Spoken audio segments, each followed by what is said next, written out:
पहाटे जाग आली, कोणी टकटक करीत होते। दार उघडून पाहिले बाहेर तर कुणीच उभे नव्हते। आवाजाच्या दिशेने बघताच खिडकी बाहेर दिसला एक पक्षी, चोचीने टकटक करीत तावदानावर उमटवीत होता नक्षी। का रे बाबा, विचारले तर म्हणाला, भाड्याने मिळेल का एखादं झाड घरटे बांधण्यासाठी? एकटा कुठेही कसाही राहिलो असतो, पण जागा हवी पिल्लांसाठी। तुमच्या भाऊबंदांनी लुटले आमचे रान, केले निर्वासी। बेघर झालोच दाण्या पाण्यासाठी, असतो आता फिरस्ती।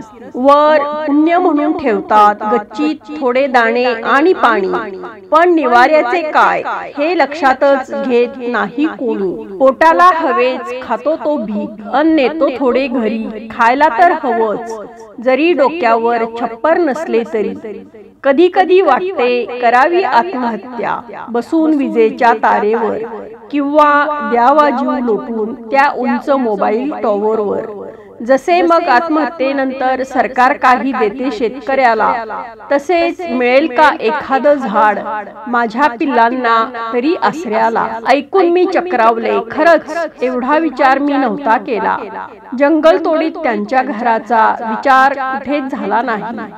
मी हात जोडून म्हटले, त्यांच्या वतीने मी तुझी माफी मागते, पण आत्महत्या करू नको, खरंच मनापासून सांगते। तोपर्यंत कुंडीतल्या रोपावर बांध वनरूम किचन खोपा, अडचण होईल पण आता तरी एवढाच उपाय आहे सोपा।